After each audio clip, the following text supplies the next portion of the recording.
Hello दोस्तों, स्वागत है आपका पंख पाठशाला यूट्यूब चैनल पर।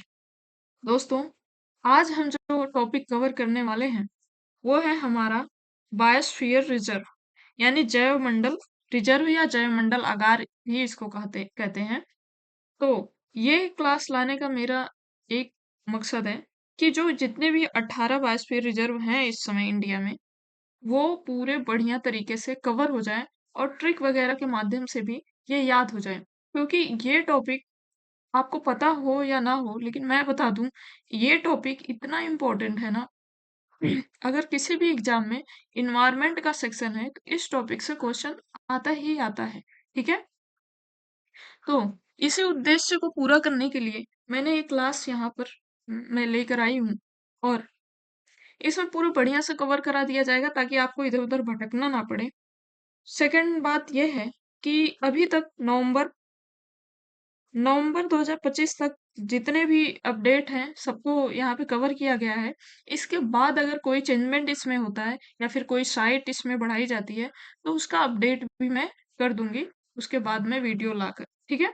तो इसके लिए आप निश्चिंत हो जाएं कि बाद में अपडेट होगा या फिर कोई चेंजमेंट होगा तो उसके लिए क्या करेंगे, तो उसके लिए हम हैं यहाँ पे, उसको कवर कर देंगे। बस आपका काम है अच्छे से पढ़ना और रिवीजन करना बार बार। अभी हाल ही में एक साइट शामिल हुई है, एक साइट है जो हिमाचल प्रदेश में है, तो उसको भी हम यहाँ पे कवर करेंगे। ठीक है। तो इसको ट्रिक और कॉन्सेप्ट के साथ हम पूरा करेंगे। तो चलिए शुरू करते हैं। सबसे पहले तो हम इसकी परिभाषा और कार्य देख लेते हैं।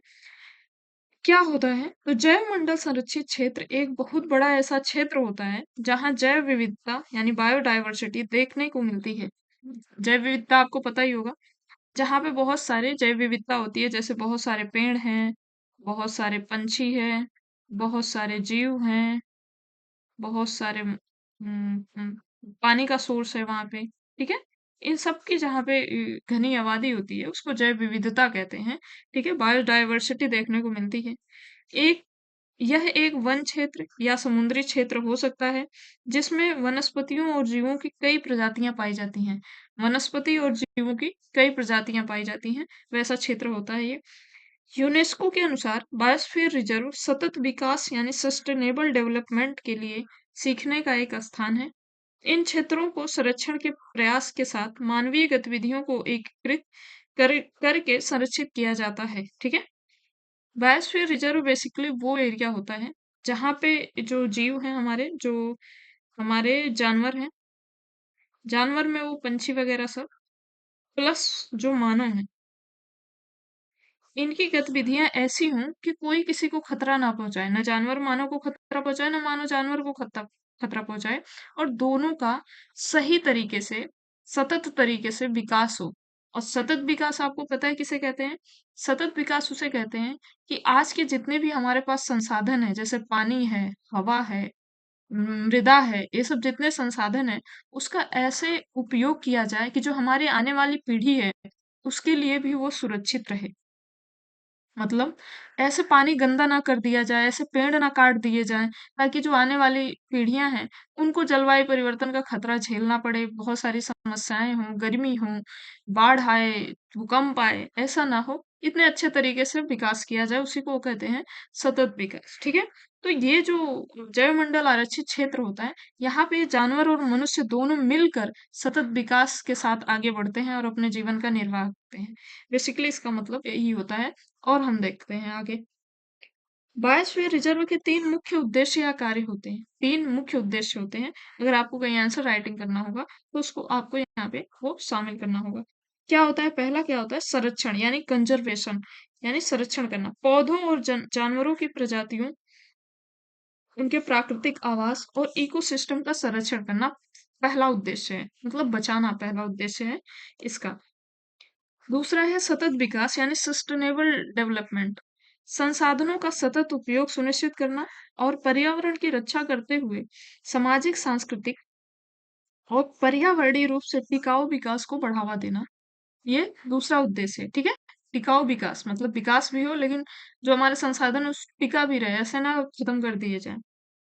थर्ड है सांस्कृतिक संरक्षण यानी कल्चरल प्रिजर्वेशन, तो ट्राइबल या इंडिजिनस समुदायों और स्थानीय लोगों के जीवन के पारंपरिक तरीकों को संरक्षित करना, ठीक है। जो संरक्षण करना, जो वहाँ की जनजातियां हैं उनका जो पारंपरिक नियम होते हैं, जैसे वो पेड़ पौधों की पूजा करते हैं, पत्थर है कोई ऐसा उनका देवता होता है उसकी पूजा करते हैं, तो उनको भी बचाना, ठीक है। ऐसे नहीं कि उनको इग्नोर कर देना, मतलब इसे कहते हैं सांस्कृतिक संरक्षण। वहाँ के जो और भी ऐसे कुछ जानवरों को भी बहुत देवता मानते हैं, जैसे कि वो राजस्थान की एक जनजाति है जो हिरण को अपना देवता मानती है, ब्लैक हिरण को। तो वैसे इन सबका संरक्षण करना है, ठीक है। एक और है अगला, लॉजिस्टिक समर्थन। वैज्ञानिक अनुसंधान, शिक्षा, निगरानी और प्रशिक्षण की सुविधा करना। वैज्ञानिक अनुसंधान हो सके तभी तो हमारा सस्टेनेबल डेवलपमेंट होगा, पता चलेगा कितना पानी का उपयोग हो रहा है, कितना हवा दूषित हो रही है, वगैरह वगैरह।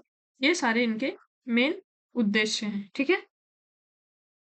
अब हम देखेंगे इसकी संरचना देखेंगे, और मैं यहाँ पे आपको अच्छे से समझा दूंगी, आप फिक्र मत करिए। इसका जोन होता है, एक जोन होता है, फिर उसके बारे में देखेंगे। उसमें कुछ गतिविधियां होती हैं, कुछ गतिविधियां प्रतिबंधित होती हैं, उसको भी देखेंगे। तो मेनली इसका 3 जोन होता है, ठीक है। 3 जोन होता है। एक होता है कोर जोन, एक होता है बफर जोन, और एक होता है ट्रांजिशन जोन। कोर जोन जो होता है बायोस्फीयर रिजर्व का सबसे अंदर वाला भाग होता है, ठीक है। एक होता है, ये होता है कोर जोन, ठीक है। ये सबसे अंदर वाला भाग होगा, ठीक है। सेकंड होता है बफर जोन। कोर जोन को घेरने वाला क्षेत्र, यहाँ वाइल्ड लाइफ सेंचुरी बनाई जाती है। ये कोर जोन हो गया। इसके आगे जो आएगा ये वाला, ये हो जाता है बफर जोन। बफर जोन हो गया। थर्ड होता है ट्रांजिशन जोन। जो इसके अब आगे वाला आएगा ये हो जाएगा ट्रांजिशन जोन।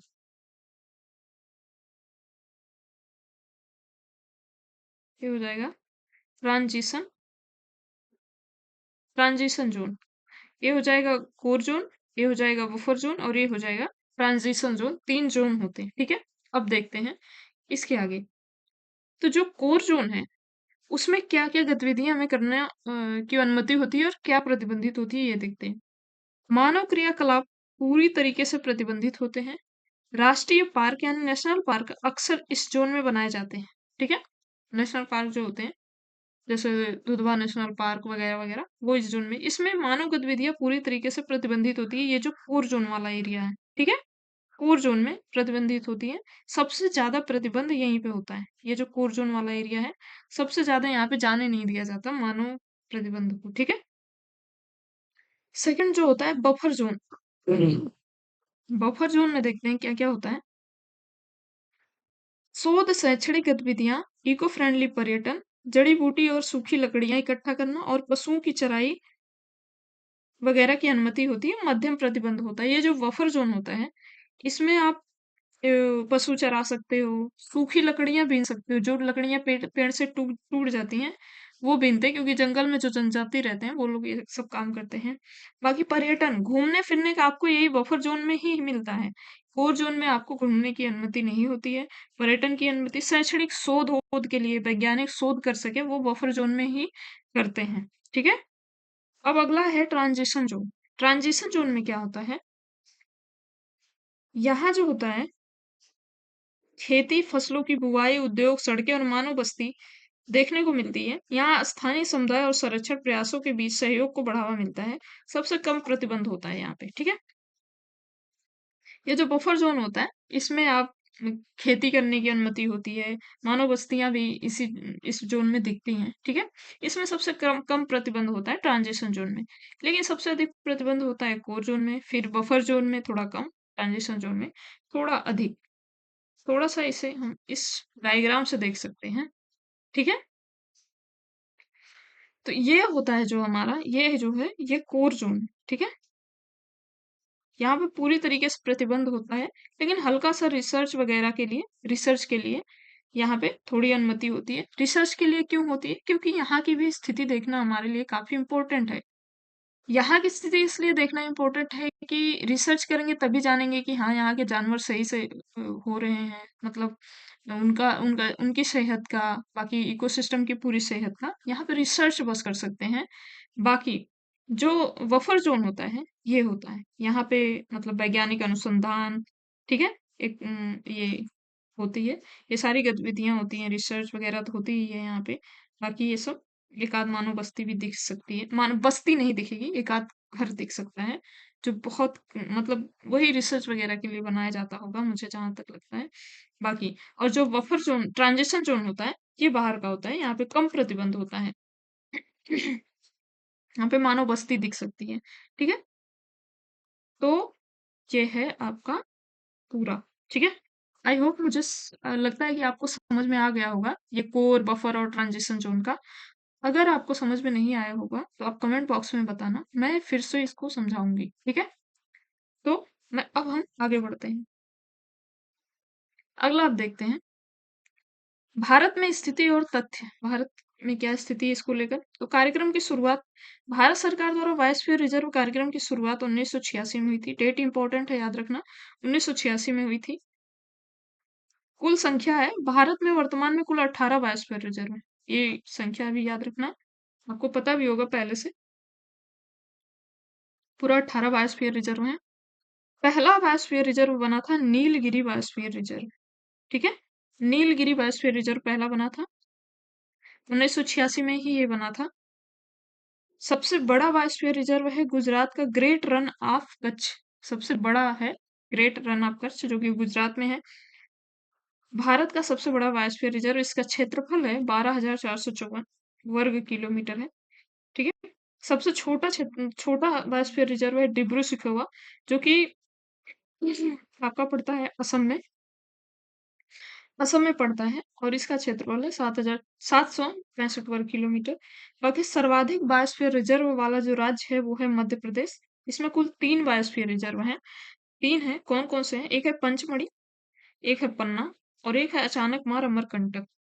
सबसे ज्यादा बायोस्फीयर रिजर्व है मध्य प्रदेश में, पंचमढ़ी, पन्ना और अचानकमार अमरकंटक, 3 है सबसे ज्यादा, ठीक है।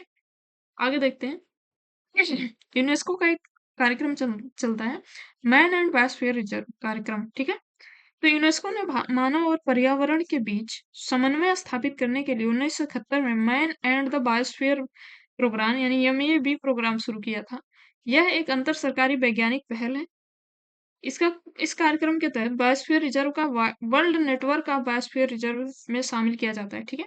जो मैन एंड बायोस्फीयर रिजर्व है, ये यूनेस्को द्वारा बनाया गया है, और इसके तहत world network of biosphere reserve में साइटों को शामिल किया जाता है, ठीक है।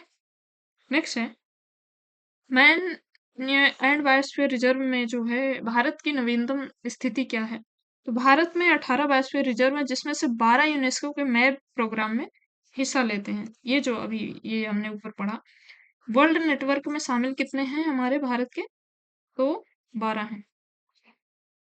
एक मिनट, 12 हैं, लेकिन अभी एक शामिल हुआ है कोल्ड डेजर्ट, तो वो 13 हो गए हैं, 13 हैं। वैसे तो हमारे यहाँ बायोस्फीयर रिजर्व 18 हैं, लेकिन अगर पूछ दे मैप कार्यक्रम में, यानी मैन एंड बायोस्फीयर रिजर्व कार्यक्रम में कितने भारत के शामिल हैं, तो 13 शामिल है, ठीक है, याद रखना।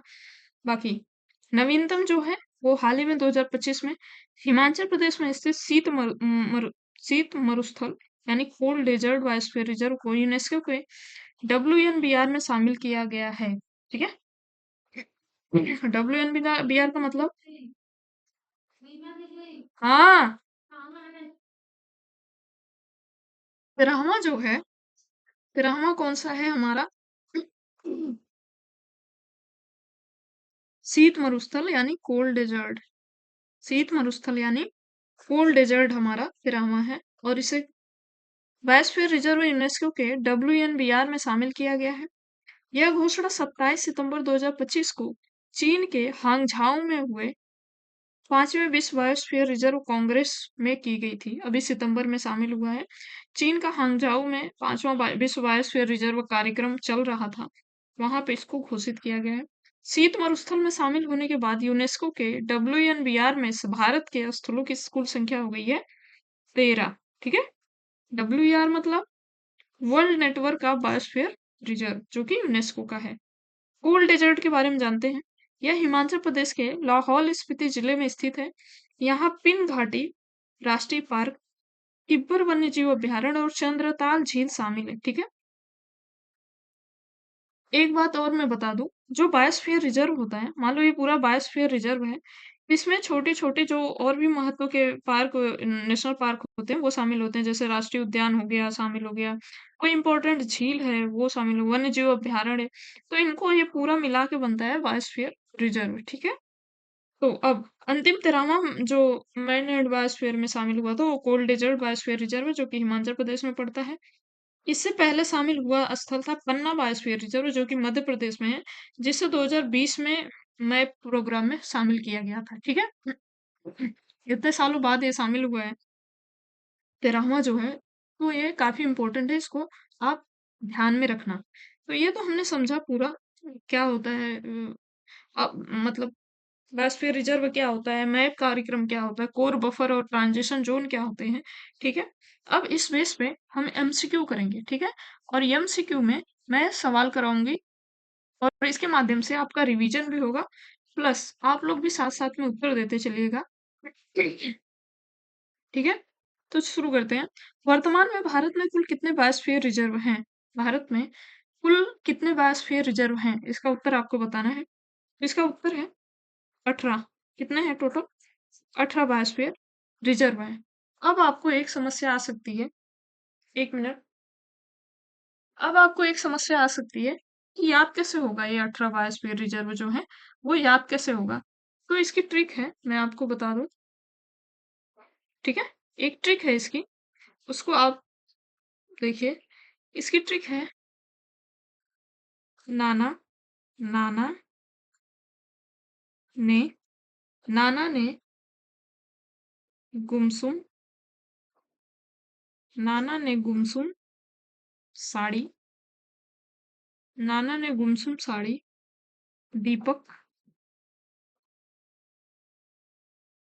दीपक आरती दीपक आरती को सौंपी। नाना ने गुमसुम साड़ी दीपक आरती को सौंपी। अब देखना, इससे 18 याद हो जाएंगे। ठीक है। कमाल की ट्रिक है ये। ना ना से याद रखना नीलगिरी। नीलगिरी। एक और ना से याद रखना नोक्रेक। नोक्रेक। फिर एक ने से याद रखना नंदा देवी। नंदा देवी। ग से हो जाएगा great Nicobar. Great Nicobar. Great Nicobar. माँ से हो जाएगा मन्नार। मन्नार की खाड़ी वाला जो है मन्नार। ठीक है। और एक माँ से हो जाएगा मानस, जो कि असम में पड़ता है, ये मानस। ठीक है। अब सा से हो जाएगा आपका सिमलीपाल। सा से हो जाएगा सिमलीपाल। सिमलीपाल। और ड़ा से हो जाएगा ड़ा से हो जाएगा डिब्रू सिखोवा। ड़ा से हो जाएगा डिब्रू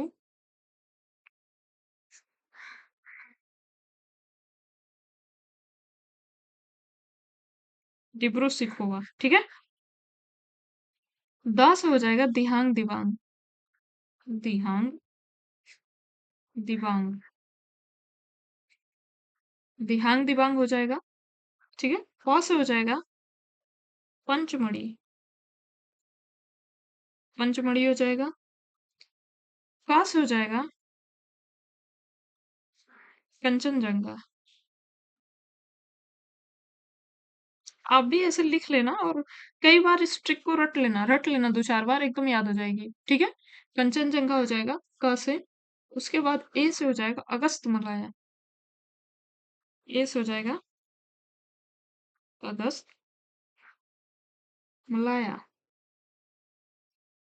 अगस्त मलाई। अगस्त मलाई। अगस्त मलाई मलाया दोनों कहते हैं। और फिर ए से हो जाएगा अचानक मार अमरकंटक। अचानक मार अमरकंटक। अचानक मार अमरकंटक हो जाएगा ये से। ठीक है। रस हो जाएगा रन ऑफ कच्छ। रस हो जाएगा रन ऑफ कच्छ। ठीक है। टी से हो जाएगा ठंडा रेगिस्तान। ठंडा मरुस्थल। टी से हो जाएगा ठंडा मरुस्थल। ठीक है। सा से हो जाएगा शेषाचलम। शेषा चलम।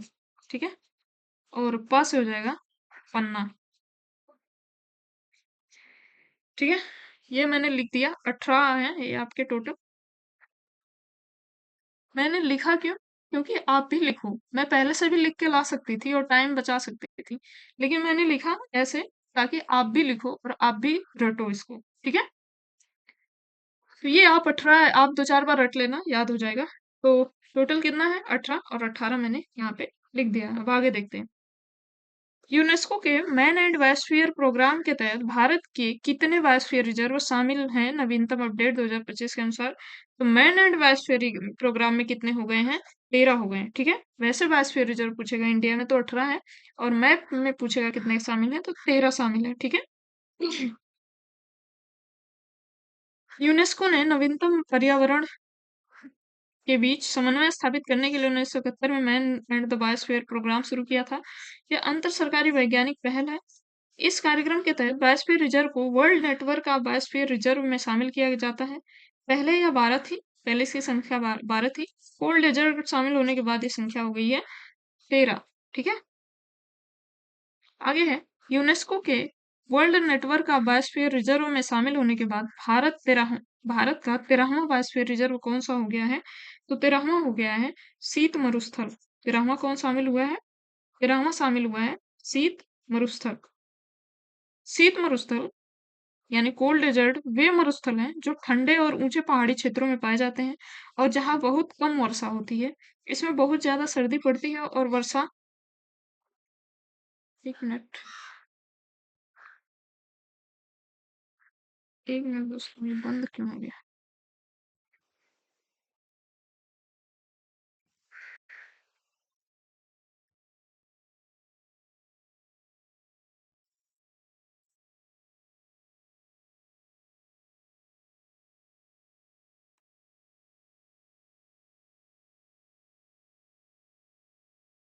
तो फिर अगला हो गया जहां पे कोल्ड डेजर्ट का हम पढ़ रहे थे उसको देखते हैं।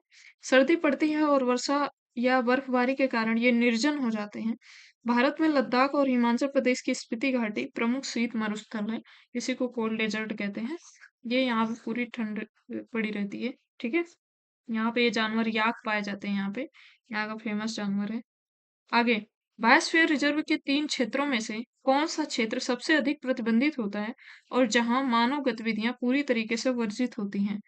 तो ये होता है दोस्तों कोर जोन। अभी मैंने ऊपर बताया ये कोर जोन होता है। ये वाला जोन, ये वाला जो है हरा वाला, ये कोर जोन होता है। ठीक है। यहाँ पे मानव गतिविधियां पूरी तरीके से प्रतिबंधित रहती हैं। केवल रिसर्च के लिए यहाँ पे लोग जा सकते हैं। बाकी और कोई गतिविधि ऐसी मानव गतिविधि नहीं होती है। आगे देखते हैं। भारत सरकार द्वारा बायोस्फीयर रिजर्व कार्यक्रम की शुरुआत किस वर्ष की गई थी? तो ये की गई थी दोस्तों 1946 में। बी इसका आंसर है 1946 में। आगे है भारत का पहला बायोस्फीयर रिजर्व कौन सा है जिसे 1986 में, यहाँ मैंने 46 पढ़ दिया था क्या? 1986 है। ठीक है। 86। भारत का पहला बायोस्फीयर रिजर्व कौन सा है जिसे 1986 में घोषित किया गया था? तो जो पहला है वो था, पहला बायोस्फीयर रिजर्व घोषित हुआ था नीलगिरी बायोस्फीयर रिजर्व। ठीक है। Nilgiri biosphere reserve. Nilgiri biosphere reserve के बारे में जानते हैं। नीलगिरी बायोस्फीयर रिजर्व दक्षिण भारत में पश्चिमी घाट की नीलगिरी पहाड़ी पर स्थित है, जो तमिलनाडु, केरल और कर्नाटक में फैला हुआ है। 3 राज्यों में फैला है, तमिलनाडु, केरल और कर्नाटक। 1986 में स्थापित यह भारत का पहला बायोस्फीयर रिजर्व है और यूनेस्को के विश्व नेटवर्क में शामिल है। यह क्षेत्र नीलगिरी तहत शेर पूंछ वाले मकाक, बाघ और हाथी जैसी कई प्रजातियों का घर है और विविध आदिवासी समुदायों की भी मेजबानी यहाँ पे होती है। आदिवासी समुदाय मतलब जो जनजातियां होती हैं, ये नीलगिरी ये पड़ता है पूरा, और ये पूरा जो है ये 3 राज्यों में फैला हुआ है, तमिलनाडु, केरल और कर्नाटक में। ठीक है? और भारत का पहला बायोस्फीयर रिजर्व ये था। क्षेत्रफल की दृष्टि से भारत का सबसे बड़ा बायोस्फीयर रिजर्व कौन-सा है? तो क्षेत्रफल की दृष्टि से सबसे बड़ा बायोस्फीयर रिजर्व है, जिसका नाम बड़ा वो बड़ा ग्रेट रन ऑफ कच्छ, ये यहाँ पड़ता है गुजरात में, और थोड़ा पाकिस्तान में भी पड़ता है। ग्रेट रन ऑफ कच्छ ये भारत का सबसे बड़ा बायोस्फीयर रिजर्व है। कच्छ का महान रण बायोस्फीयर रिजर्व भारत के गुजरात राज्य में स्थित है। एक विशाल मौसमी नमक दलदल है जो अपनी सफेद मिट्टी की रेगिस्तानी भूमि के लिए प्रतिबंध है। यह क्षेत्र पारिस्थितिकी, भूवैज्ञानिक और जलवायु की दृष्टि से महत्वपूर्ण है, और गुलाबी फ्लेमिंगो और भारतीय जंगली गधे जैसे वन्यजीव का घर है। यहाँ पे गुलाबी फ्लेमिंगो मिलता है, और जंगली गधा जो है वो भी यहाँ पे मिलता है। ठीक है? आगे है, क्षेत्रफल की दृष्टि से भारत का सबसे छोटा बायोस्फीयर रिजर्व कौन सा है, जिसका नाम छोटा वो छोटा डिब्रू सखोवा। ठीक है? डिब्रू सखोवा बायोस्फीयर रिजर्व, यह असम में पड़ता है। असम में पड़ता है, पूर्व में, असम के पूर्व में ब्रह्मपुत्र नदी के दक्षिण तट में स्थित जैव विविधता वाले क्षेत्रों में से एक है। मुख्यतः नामीदार मिश्रित अर्ध सदाबहार वन, नामीदार मिश्रित पतझड़ीय वन और घास के मैदान यहाँ पे पाए जाते हैं। नेक्स्ट है, भारत के किस राज्य में सबसे अधिक 3 बायोस्फीयर रिजर्व हैं? तो किसमें है सबसे ज्यादा? तो मध्य प्रदेश में सबसे ज्यादा बायोस्फीयर रिजर्व है। और कौन कौन सा है इसमें? पंचमढ़ी, पन्ना और अचानक मार अमरकंटक, 3 है, सबसे ज्यादा है और मध्य प्रदेश में है। सिमलीपाल बायोस्फीयर रिजर्व भारत के किस राज्य में स्थित है? तो सिमलीपाल है जो दोस्तों, ये यहाँ पे पड़ता है, यहाँ पे सिमलीपाल यहाँ पे पड़ता है, और ये है भारत के उड़ीसा राज्य में स्थित है। सिमलीपाल के बारे में जानते हैं। सिमलीपाल बायोस्फीयर रिजर्व उड़ीसा के मयूरभंज जिले में स्थित है और इसे यूनेस्को द्वारा मान्यता दी गई है। इसका नाम यहाँ बहुतायत में पाए जाने वाले सिमुल यानी रेशम का कपास होता है, रेशम कपास होता है, सिमुल के पेड़ों के नाम पर पड़ा है। यह टाइगर रिजर्व वन्यजीव अभ्यारण्य और हाथी रिजर्व का एक हिस्सा है, जिसमें बाघों की संख्या सबसे अधिक है, और मेलानिस्ट बाघों का एकमात्र ज्ञात निवास है। मेलानिस्ट मतलब एक उनमें जीन होता है मेलानिस्ट नाम का, जिससे उनकी बाघ की जो धारियां हैं, धारी उन पे जो बनी रहती है, वो व्हाइट कलर के हो जाते हैं। ठीक है? तो उस वजह से उसको कहते हैं, और एकमात्र निवास स्थल है मेलानिस्ट के लिए, हाथियों का भी निवास स्थल है। आगे देखते हैं, सुंदरबन बायोस्फीयर रिजर्व किस राज्य में स्थित है जो रॉयल बंगाल टाइगर के लिए जाना जाता है? तो सुंदरबन बायोस्फीयर जो रिजर्व है दोस्तों, ये पश्चिम बंगाल में स्थित है, पश्चिम बंगाल में। ठीक है? सुंदरबन बायोस्फीयर रिजर्व गंगा, ब्रह्मपुत्र और मेघना नदी के डेल्टा पर स्थित है। भारत और बांग्लादेश के बीच फैला हुआ दुनिया का सबसे बड़ा मैंग्रोव वन है। यह रॉयल बंगाल टाइगर जैसे लुप्तप्राय जीवों का घर है, और इसकी जैव विविधता, प्राकृतिक सुंदरता और पर्यावरणीय महत्व के लिए जाना जाता है। 1987 में से यूनेस्को की विश्व धरोहर स्थल और 2019 में बायोस्फीयर रिजर्व के रूप में मान्यता दी गई थी। ठीक है? आगे है, ग्रेट निकोबार बायोस्फीयर रिजर्व कहाँ स्थित है जो खारे पानी के मगरमच्छ के लिए प्रसिद्ध है? तो ये है दोस्तों, अंडमान निकोबार द्वीप समूह में ग्रेट निकोबार बायोस्फीयर रिजर्व स्थित है। Great Nicobar biosphere reserve Bharat के अंडमान और निकोबार द्वीप समूह के सबसे दक्षिणी द्वीप ग्रेट निकोबार में पर स्थित है, एक महत्वपूर्ण संरक्षण क्षेत्र है। यह 1989 में स्थापित किया गया था, और इसमें भारत के 2 राष्ट्रीय उद्यान जो बे कैंपबल बे राष्ट्रीय उद्यान और गैलथिया राष्ट्रीय उद्यान शामिल है। यह उष्णकटिबंधीय वर्षावन दुर्लभ और लुप्तप्राय प्रजातियों और शोम्पेन नामक एक आदिवासी समुदाय के लिए जाना जाता है। नेक्स्ट है, नीलगिरी बायोस्फीयर रिजर्व भारत के कितने राज्यों में फैला है? तो नीलगिरी बायोस्फीयर रिजर्व है जो भारत के 3 राज्यों में फैला है। कौन कौन से हैं? केरल, तमिलनाडु और कर्नाटक। केरल, तमिलनाडु और कर्नाटक। नेक्स्ट है, अचानकमार अमरकंटक बायोस्फीयर रिजर्व किन 2 राज्यों के बीच स्थित है? किन 2 राज्यों की सीमा पर स्थित है? तो अचानकमार अमरकंटक जो है दोस्तों, ये स्थित है मध्य प्रदेश और छत्तीसगढ़ की सीमा पर स्थित है। इसके बारे में जानते हैं। अचानकमार अमरकंटक बायोस्फीयर रिजर्व मध्य प्रदेश के छत्तीसगढ़ में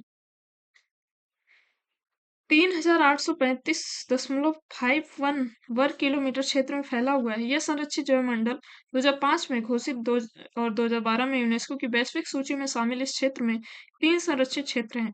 अचानकमार वन्यजीव अभयारण्य, अमरकंटक वन्यजीव अभयारण्य और अचानकमार टाइगर रिजर्व।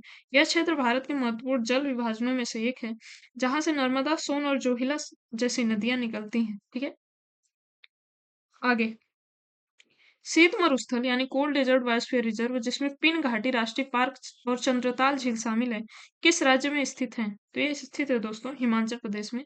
शीत मरुस्थल जो है वो हिमाचल प्रदेश में स्थित है। शेषाचलम बायोस्फीयर रिजर्व, जहां लाल चंदन की लकड़ी भी मिलती है, किस राज्य में स्थित है? तो शेषाचलम मिलता है आपका यहाँ पे आंध्र प्रदेश में मिलता है शेषाचलम।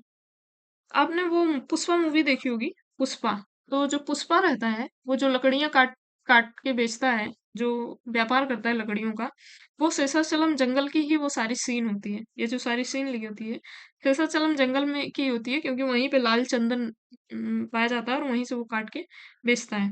तो शेषाचलम बायोस्फीयर रिजर्व आंध्र प्रदेश के चित्तूर और कड़प्पा जिलों में पूर्वी घाट की शेषाचलम पहाड़ियों में स्थित एक महत्वपूर्ण जैव विविधता वाला क्षेत्र है। इसे 2010 में यूनेस्को द्वारा नामित किया गया था और यह आंध्र प्रदेश का पहला बायोस्फीयर रिजर्व है। यह लाल चंदन के विकास विशाल भंडार के लिए प्रसिद्ध है और इसमें तिरुमला वेंकटेश्वर मंदिर सहित कई धार्मिक स्थल हैं। ठीक है, आगे देखते हैं। दिहांग दिबांग बायोस्फीयर रिजर्व भारत के पूर्वोत्तर राज्य में स्थित है। भारत के किस पूर्वोत्तर राज्य में स्थित है? तो दिहांग दिबांग जो है दोस्तों, ये पड़ता है आपका अरुणाचल प्रदेश में। वहीं पे मिलता है लाल पांडा। दिहांग दिबांग बायोस्फीयर रिजर्व अरुणाचल प्रदेश में स्थित है और यह भारत के सबसे बड़े बायोस्फीयर रिजर्व में से एक है। यह रिजर्व उष्णकटिबंधीय से लेकर अल्पाइन तक विभिन्न प्रकार की वनस्पतियां पाई जाती हैं। यह इसमें ताकिन, लाल पांडा, एशियाई काला भालू और दुर्लभ पक्षियों के लिए की कई प्रजातियां पाई जाती हैं। ठीक है, यहाँ पे वन भी उष्णकटिबंधीय से लेकर अल्पाइन वन पाए जाते हैं, क्योंकि ये स्थित ऐसा है, ऐसे करके स्थित है। ठीक है, इधर अल्पाइन हो जाएंगे, इधर उष्णकटिबंधीय हो जाएंगे, जो पूर्वी घाट की पहाड़ियों में पाया जाता है, मेघालय वगैरह के पास वाला। तो इसलिए ये फेमस है। आगे देखते हैं, कंचनजंगा बायोस्फीयर रिजर्व कहाँ स्थित है? तो कंचनजंगा जो है दोस्तों, ये पड़ता है आपका सिक्किम में। सिक्किम में है कंचनजंगा। कंचनजंगा राष्ट्रीय उद्यान, कंचनजंगा यानी हाई अल्टीट्यूड राष्ट्रीय उद्यान, सिक्किम भारत में स्थित एक राष्ट्रीय उद्यान है। यह बायोस्फीयर रिजर्व, इस उद्यान को अपना नाम कंचनजंगा पर्वत से मिला है। नेक्स्ट है, कौन सा बायोस्फीयर रिजर्व डुगोंग यानी समुद्री गाय यानी सी काऊ के लिए प्रसिद्ध है? तो ये पड़ता है दोस्तों मन्नार की खाड़ी। ठीक है, मन्नार की खाड़ी में एक मछली पाई जाती है, उसका नाम है सी काऊ, मतलब समुद्री गाय। समुद्री गाय क्यों नाम है? क्योंकि ये शाकाहारी होती हैं। मछलियां आमतौर पर शाकाहारी नहीं पाई जाती, लेकिन ये जो मछली है ये शाकाहारी होती है, इसलिए इसका इसका नाम लिखा है समुद्री गाय। जैसे गाय भी शाकाहारी होती है, वैसे इसको दिया जाता है और मन्नार की खाड़ी इसके लिए फेमस है। तो देखते हैं, मन्नार की खाड़ी बायोस्फीयर रिजर्व भारत के तमिलनाडु राज्य में स्थित है और यह देश का पहला समुद्री बायोस्फीयर रिजर्व है, जिसे 1989 में स्थापित किया गया था। यह क्षेत्र अपनी समृद्ध जैव विविधता के लिए जाना जाता है। इसमें प्रवाल भित्तियां, समुद्री घास, मैंग्रोव और विभिन्न प्रकार की समुद्री प्रजाति जैसे डुगोंग और समुद्री कछुए शामिल हैं। यह रिजर्व कुल 10,500 वर्ग किलोमीटर में फैला है और इसमें 21 द्वीप शामिल है। ठीक है, समुद्री ये गल्फ की खाड़ी, ये और यहीं पे मन्नार की खाड़ी, ये इस किनारे लगते हुए गल्फ ऑफ मन्नार, मन्नार की खाड़ी में ये पाया जाता है। ठीक है, ये होगा अच्छे से विजुअल। आगे है, निम्नलिखित में से कौन सा बायोस्फीयर रिजर्व भारतीय जंगली गधा यानी इंडियन वाइल्ड एस और बन्नी घास के लिए प्रसिद्ध है? तो जंगली गधा के लिए यही है great run of Kutch biosphere reserve. ठीक है, यूपीएससी में भी एक क्वेश्चन पूछा हुआ था जंगली गधे पे। Great run of Kutch biosphere reserve, जो कि गुजरात में पड़ता है। ये बन्नी घास इसका नाम है। Great run of Kutch biosphere reserve Bharat का सबसे बड़ा बायोस्फीयर रिजर्व है, जो गुजरात के कच्छ, राजकोट, सुरेंद्रनगर और पाटन जिले में स्थित है। यह दुनिया के सबसे बड़े नमक के रेगिस्तानों में से एक है और यूनेस्को द्वारा 2008 में मान्यता प्राप्त है। यह क्षेत्र वन्यजीव, विशेषकर भारतीय जंगली गधे के लिए प्रसिद्ध है और यहाँ बन्नी घास के मैदान भी स्थित है। ठीक है, तो ये हुआ हमारा पूरा कवर हुआ, पूरा 18 बायोस्फीयर जो रिजर्व था ये ट्रिक है, ट्रिक के माध्यम से आप 18 को याद कर सकते हो, ये ट्रिक भी मैंने लिख दी है। बाकी बाकी आप लोग पढ़िए। बाकी एक मेरा सजेशन है, अगर आपको सारे टाइगर रिजर्व है, जितने भी 58 टाइगर रिजर्व हैं, अगर इसके बारे में आपको इसकी पूरी जानकारी लेनी है तो मेरी एक वीडियो है इस पे, पंख पाठ चैनल पर ही मेरी वीडियो, मैं लिंक इसका डिस्क्रिप्शन में दे दूंगी। आप वहां से जाके सारे जो राष्ट्रीय जो टाइगर रिजर्व है, सॉरी जो टाइगर रिजर्व है, उसको आप वहां पे कवर कर सकते हो। ठीक है, पढ़ते रहिए, रिवीजन करते रहिए। मिलते हैं किसी और क्लास में, तब तक के लिए धन्यवाद।